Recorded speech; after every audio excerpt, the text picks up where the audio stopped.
Assalamualaikum warahmatullahi wabarakatuh. Halo teman-teman semua, kami dari kelompok 2 ingin memberikan pengetahuan yang bermanfaat nih bagi teman-teman semua. Dan pastinya kami kemas secara menarik. Nah, di sini kami membawakan informasi tentang dewasa akhir fisik mengenai apa saja penyakit dan bagaimana cara menyembuhkannya pada lansia. Yuk teman-teman, mari perhatikan dan check it out.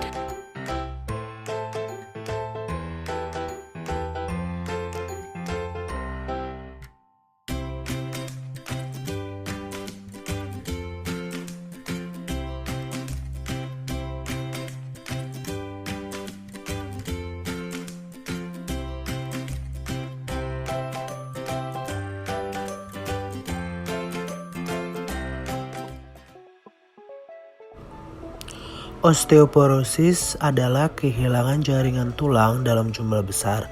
Osteoporosis adalah hal utama yang menyebabkan banyak orang usia lanjut berjalan bungkuk, secara khusus wanita, rentan untuk terkena osteoporosis. Hampir 2/3 wanita berusia di atas 60 tahun terkena dampak osteoporosis.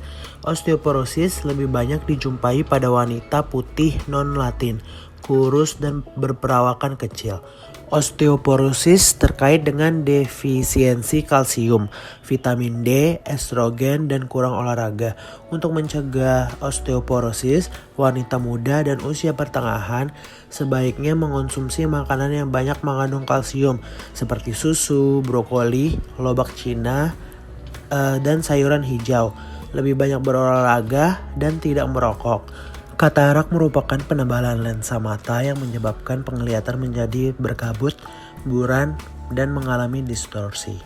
Lensa mata merupakan bagian transparan di belakang pupil yang berfungsi untuk memfokuskan cahaya yang masuk melalui mata ke retina agar objek dapat terlihat jelas. Seiring bertambahnya usia, protein pada lensa akan menggumpal dan perlahan membuat lensa menjadi keruh dan berkabut. Hal ini menyebabkan penglihatan jadi kabur dan tidak jelas. Pada usia 70 tahun, hampir 30% individu mengalami kehilangan penglihatan, sebagian besar disebabkan oleh katarak. Katarak pada umumnya berkembang secara perlahan dan memiliki gejala. Gejala katarak pada lansia diantaranya pandangan samar, mata sensitif saat melihat cahaya, sulit melihat dengan jelas saat di malam hari, serta warna terlihat pudar. Proses penyebab mengeruhnya lensa saat mengalami penuaan belum diketahui secara jelas. Meski demikian, terdapat beberapa faktor yang dapat meningkatkan risiko terkena katarak, di antaranya kurangnya asupan vitamin dan asam folat, terpapar sinar UVB dengan intensitas waktu yang lama, memiliki riwayat keluarga katarak, dan pernah mengalami operasi mata serta cedera pada mata. Dalam memperoleh diagnosis katarak, dokter akan melakukan pemeriksaan mata seperti tes ketajaman penglihatan. Dalam tes ini, pasien akan diminta membaca huruf dengan jarak 6 meter menggunakan satu mata, di mana saat yang sama mata lain akan ditutup. Huruf yang ditampilkan akan semakin mengecil sehingga pasien tidak bisa membacanya dengan jelas. Lalu, yang kedua ada pemeriksaan slit lamp atau lampu celap. Pemeriksaan slit lamp menggunakan mikroskop khusus yang dilengkapi cahaya untuk menerangi lensa, iris, dan kornea mata. Cahaya ini akan membantu dokter untuk melihat kelainan pada mata dengan lebih jelas. Lalu yang ketiga ada pemeriksaan retina mata. Dilakukan dengan memberikan obat tetes mata untuk membuat pupil membesar dengan bantuan alat khusus bernama oftalmoskop. Dokter akan lebih mudah melihat kondisi retina. Untuk menyembuhkan penyakit katarak pada lansia, satu-satunya penanganan yang dapat dilakukan yaitu menjalani operasi katarak. Dalam operasi katarak sendiri, dokter akan melakukan bius lokal pada mata agar menjadi mati rasa, lalu dokter akan mengangkat lensa yang telah keruh dan digantikan dengan lensa tiruan, di mana lensa tiruan tersebut terbuat dari plastik atau silikon yang dapat digunakan seumur hidup. Namun, jikalau kondisi di lensa tiruan tidak bisa dipasang, maka pasien harus mengenakan kacamata atau lensa kontak pasca operasi untuk memperbaiki penglihatan. Pada pasien dengan katarak di kedua mata, operasi mata dilakukan 2 kali dan terpisah. sehingga pasien harus sembuh terlebih dahulu di mata pertama yang dioperasi dalam rentang waktu 6-12 minggu agar dapat menjalankan operasi mata kedua.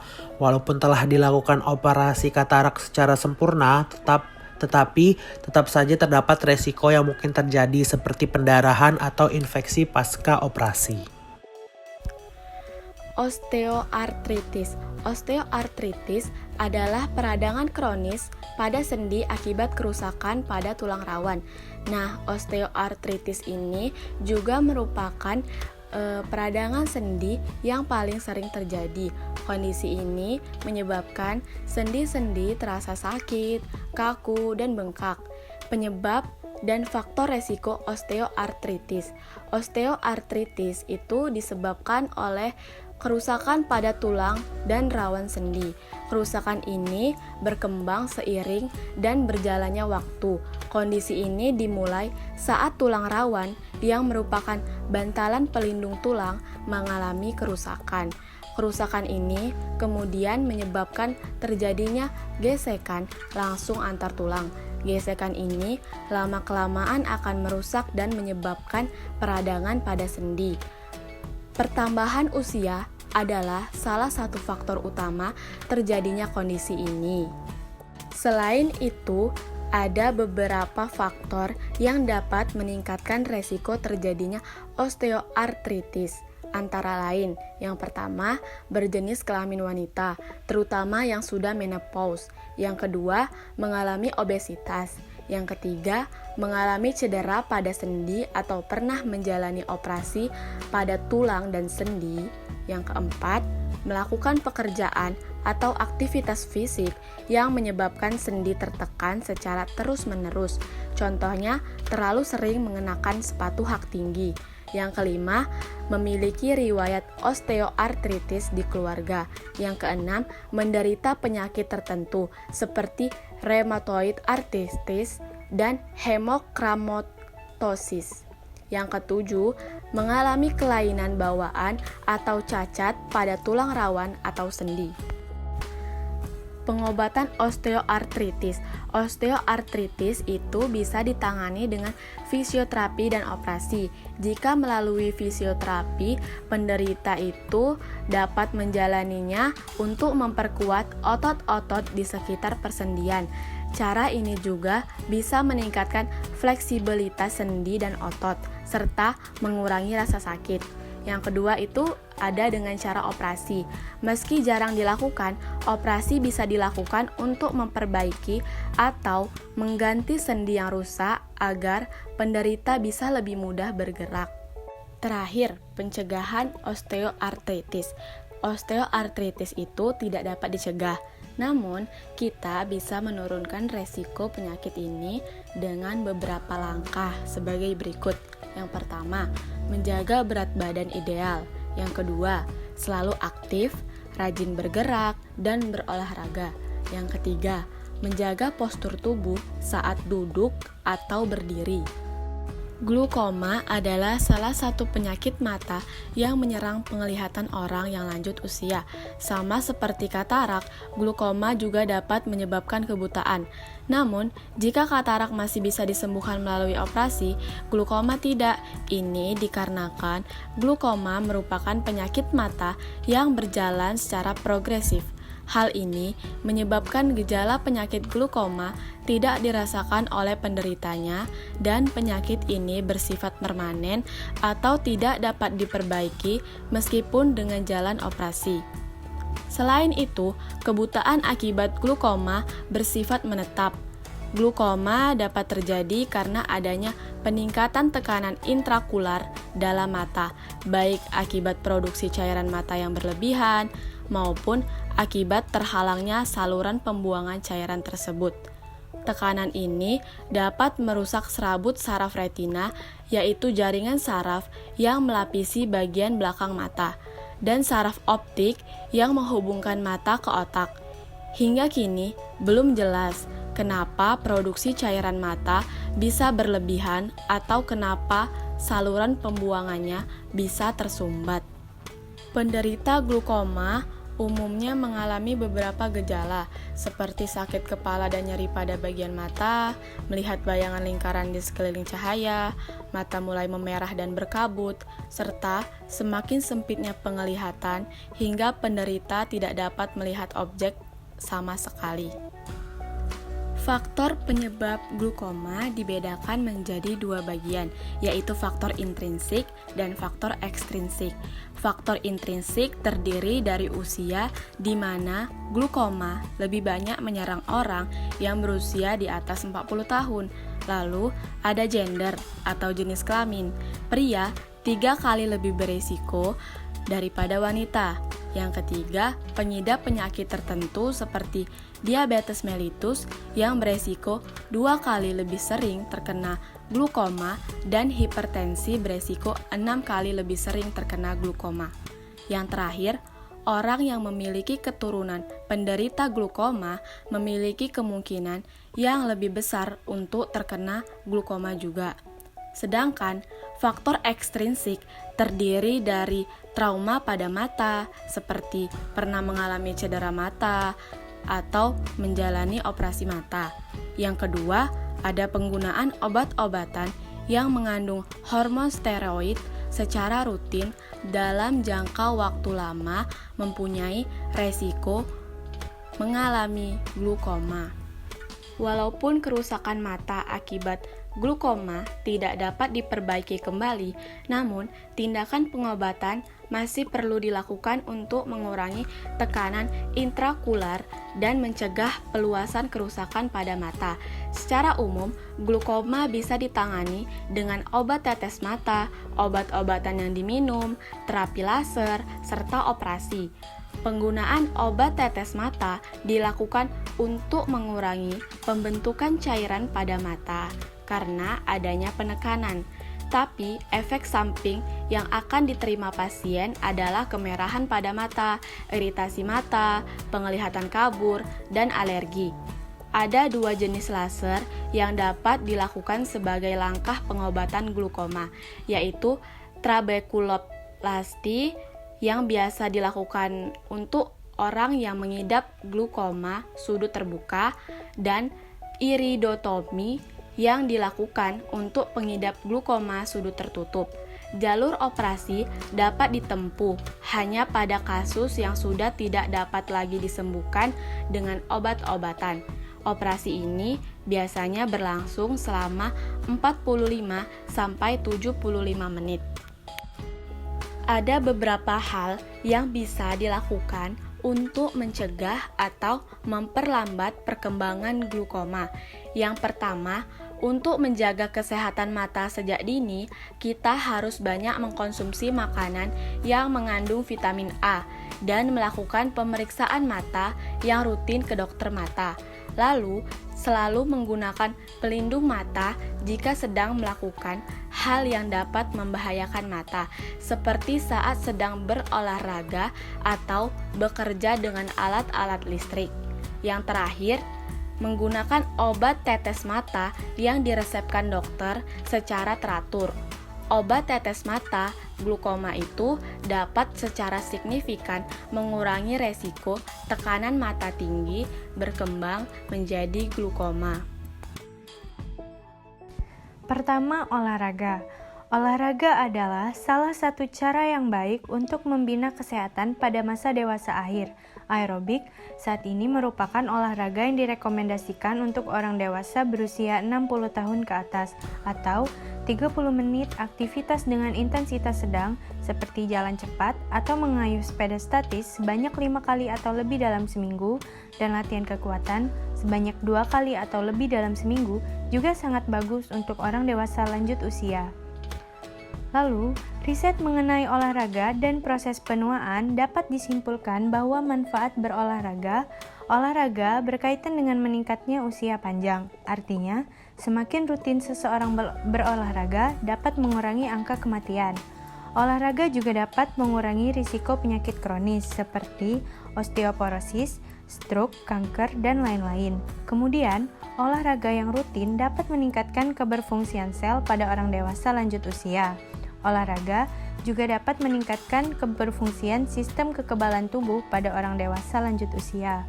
Olahraga bisa mengoptimalkan komposisi tubuh dan mengurangi terjadinya penurunan keterampilan motorik saat penuaan terjadi. Hal ini terjadi karena rutin berolahraga bisa meningkatkan massa otot dan tulang, juga mengurangi kerapuhan tulang.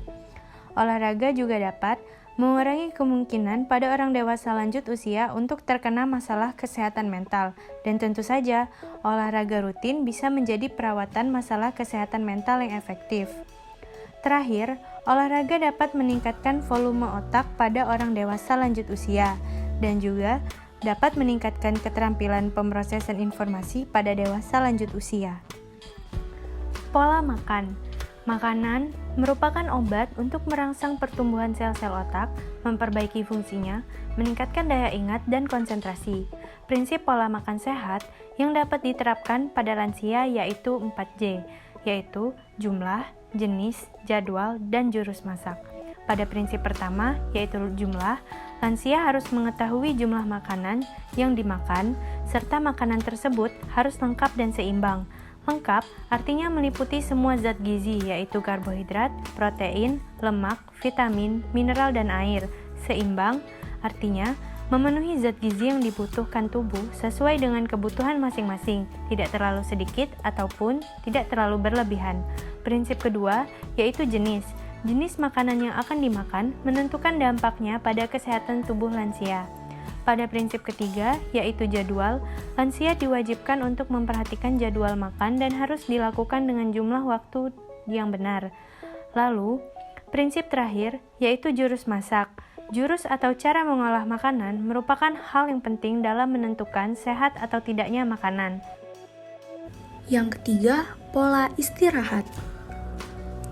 Kegiatan lansia di saat tua sangat berbeda dengan usia muda. Di usia tua ini sangat rentan sekali mengalami penurunan fisik seperti mudah lelah. Dengan istirahat atau tidur yang cukup, lansia bisa memulihkan kembali keadaannya yang sedang sakit-sakitan maupun sedang stres. Di usia lanjut, terdapat suatu pola perbedaan tidur berdasarkan jenis kelamin dan umur. Perbedaan tidur ini yang membuat lansia merasakan sibuk dengan sendirinya. Contohnya, seperti pola tidur yang dilakukan oleh lansia kurang lebih 7 jam per hari. Hal tersebut bisa mewujudkan pola tidur yang sehat bagi lansia. Di usia yang sudah lanjut, kesehatan sangat berperan penting bagi lansia. Jika lansia tidak bisa melakukan aktivitas sama sekali, maka lansia tersebut akan mengalami kecenderungan mudah stres maupun depresi. Lansia dipengaruhi oleh gaya hidupnya. Gaya hidup ini sangat berperan terhadap berat sampai ringannya suatu penyakit yang dialami oleh lansia. Dengan gaya hidup yang sehat, lansia akan hidup dengan sejahtera karena terhindar dari penyakit. Nutrisi. Nutrisi merupakan salah satu ikatan kimia yang sangat dibutuhkan tubuh agar tetap sehat. Nutrisi berfungsi sebagai sumber energi untuk membangun dan memelihara jaringan. Nutrisi manusia bisa didapat dari makanan dan minuman yang mereka konsumsi. Membicarakan tentang nutrisi, pada orang usia dewasa tua, dua aspek kekurangan nutrisi, yaitu defisiensi vitamin dan mineral, serta peran pembatasan kalori dalam meningkatkan kesehatan dan memperpanjang hidup. Banyak orang dewasa yang melakukan pembatasan diet yang bahaya bagi tubuh dan kesehatan untuk mendapatkan tubuh yang ideal, khususnya jika mereka tidak mendapatkan vitamin dan mineral yang cukup. Hal ini tentunya dapat menyebabkan seseorang terkena berbagai penyakit akibat kekurangan nutrisi. Para ilmuwan telah melakukan sebuah penelitian mengenai rekomendasi dari Francis Bacon mengenai diet dan panjang usia manusia. Ilmuwan-ilmuwan itu telah mengumpulkan beberapa fakta yang memperlihatkan bahwa pembatasan kalori yang dilakukan di laboratorium kepada hewan dapat memperpanjang masa hidup hewan tersebut. Kebanyakan kasus penelitian dilakukan menggunakan tikus sebagai hewan percobaan. Hewan yang mengalami diet makanan dengan kalori tambahan tetapi tetap mendapat vitamin, mineral, dan protein yang cukup memiliki usia yang lebih panjang 40% daripada hewan yang makanannya tidak dibatasi. Pembatasan kalori ini menghambat pergantian biokimia seperti peningkatan kolesterol dan trigliserida yang terkait dengan peningkatan usia. Selain itu, diet ini juga dapat memberikan perlindungan saraf pada sistem saraf pusat lanjut usia. Nah, gimana nih teman-teman? Udah dapat ilmu yang bermanfaat kan dari penjelasan kelompok 2 tadi? Dan semoga bisa bermanfaat bagi teman-teman yang menontonnya sampai akhir. Kami ucapkan terima kasih dan kami akhiri. Wabillahi taufiq wal hidayah. Wassalamualaikum warahmatullahi wabarakatuh.